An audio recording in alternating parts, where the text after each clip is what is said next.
Welcome back to the GSMC Golf Podcast presented by the GSMC Sports Network. We're getting right into our second segment, rest of the leaderboard and superlatives from the Travelers. But before we get into all of that, don't forget to, if you are enjoying the show, don't forget to use the gsmcpodcast.net tips and donations link if you want to support the show even more than you guys already do just by watching. It does help us out a lot here at the GSMC Sports Network. Anything does help support us and, keep us motivated to get more content out for you guys.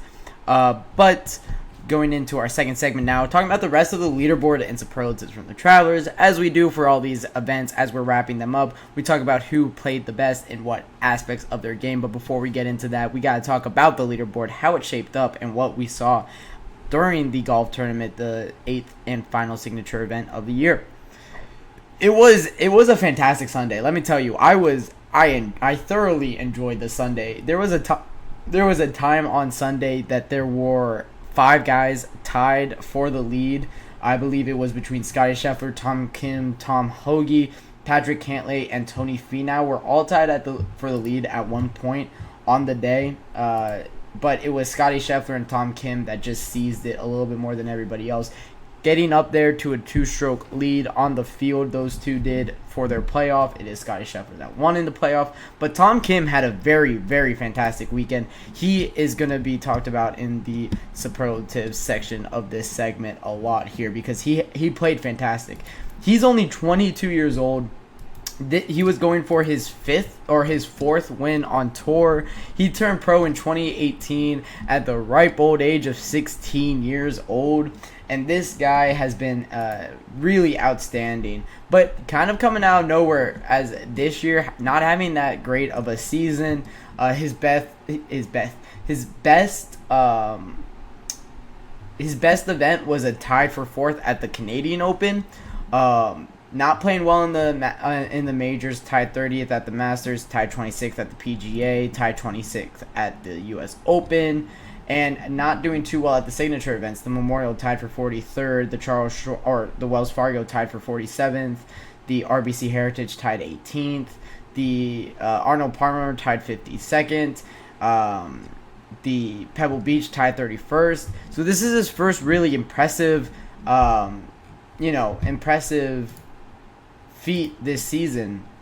Last year had some fantastic play down the stretch, tied 2nd at the Open Championship last year, tied 8th at the US Open. That was his first career top 10 at a major.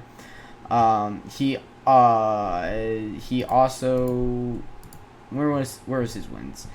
Yeah, he won his first title at the Wyndham Championship in 2022, and then in 2023 won twice more at he won at the Shriners Children's Open, and he won at the, where else did he win at? I know he won at one more event. I can't find it right now, but anyways, this guy's 22 years old. He's best friends with Scottie Scheffler, and he gave him a run for his money in a signature event where, I talked about it on Thursday that this was Scottie Scheffler's event. This golf course plays to Scottie Scheffler's strength perfectly, and we saw that play out. We did, but Tom Kim really kept it close, really outplayed Scottie Scheffler on a lot of areas that you expect Scottie Scheffler to be the best at. But down the leaderboard, Tom Hoge also had a fantastic round 4. He shot 8 under to try to make a run at it. You had it's Cameron Young shooting 59 on a Saturday, only the 13th ever person to break 60 on a PGA Tour event. Very impressive from Cameron Young. Wasn't able to go out there and replicate that success on Sunday, but you don't expect him to. He finished tied for 9th. Xander Schauffele also had a disappointing Sunday, shooting 70. He was in the mix. I think he was around 3, 4, or 5 going into Sunday, and then falls off to tied for 13th. But he did play some good golf throughout this weekend. Some other guys down the leaderboard that were very disappointing: Jason Day, Will Zalatoris, who looked he looks pretty injured. Keegan Bradley at 8 under. Another guy I want to talk about, Michael Thorntonson. This guy made his PGA Tour debut. He got his tour card for finishing first in the PGA Tour University leaderboards. And he has his card through 2025. Playing in these signature events, he's taking a full advantage of it. Tied for 39th, 8 under, after a pretty bad round 1 and a pretty bad round 4, but shooting 64 and 66 in the middle of the weekend. Very impressive from Michael Thorntonson on his first PGA Tour event, and it's a more difficult one. So we'll see what this guy does. Of course, he's going to be in the field for the Rocket Mortgage Classic. That's one name that I'll be looking out for. Neil Shipley, another guy that was an amateur turning pro. Neil Shipley now in his first professional PGA Tour event, playing in the Rocket Mortgage Classic. I don't know if that's a pairing, but I saw that they were close in tee times at least, because I can remember seeing the leaderboard earlier today and they were around each other. So it's going to be interesting to see if those guys are paired up with each other for that one, as those guys are very young, coming both from college. We'll see how they do. Of course, Neil Shipley winning low amateur at both the Masters and the U.S. Open. We'll see what he's able to do in his first PGA Tour start as a professional, where he can actually make some money from it. But other guys down the leaderboard, Steve Thigala at 5 under, tied for 48th, not his best weekend. Max Homa tied for 61st, not his best weekend. Jordan Spieth tied for 63rd, not his best weekend. So going into the superlatives, after talking about the leaderboard a little bit, best driver of the weekend comes from a guy in the middle of the pack, who's Victor Hovland, who was first in strokes gained off the tee at 1.4 strokes gained, second in total driving with 17th in distance and 8th in accuracy. Total driving takes those two, puts them into averages the two of them, and then ranks everybody in the field. And he came in second of that. So he was fantastic with the driver. He was just not able to get it done in the other aspects of his game. But 17th in distance for Victor Hovland is very impressive. And usually when you see him up there in the top 10 in accuracy, when he's hitting fairways, that means he's having a good weekend. He's not able to have the end product. He missed a few putts throughout the weekend, not able to scramble as well as other.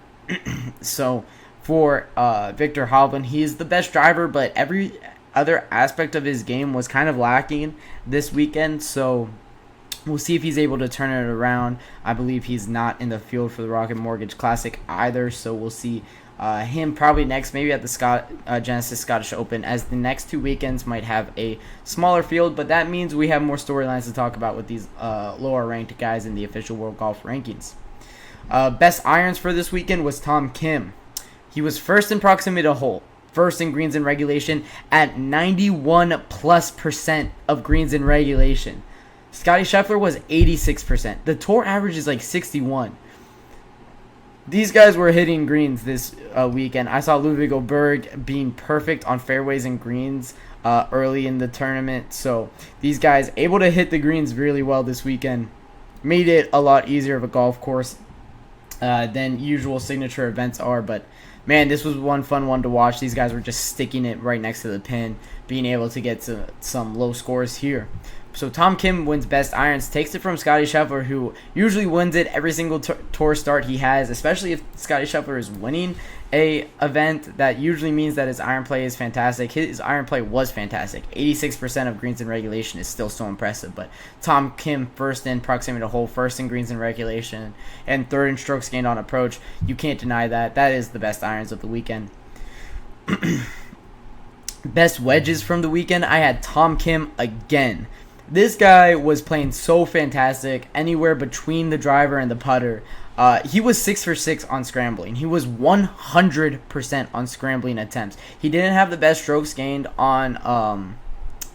He didn't have the best strokes gained around the green because he wasn't around the green that often. 91% on greens in regulation, and every time he missed the greens in regulation, he got up and down.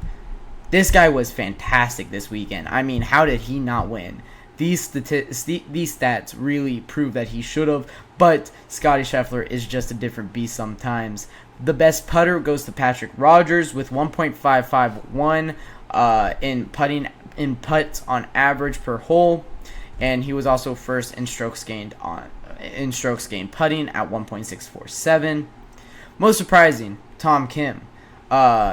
He's, as I mentioned, he kind of came from nowhere this year, not being above, besides that Canadian Open, not being above a 24.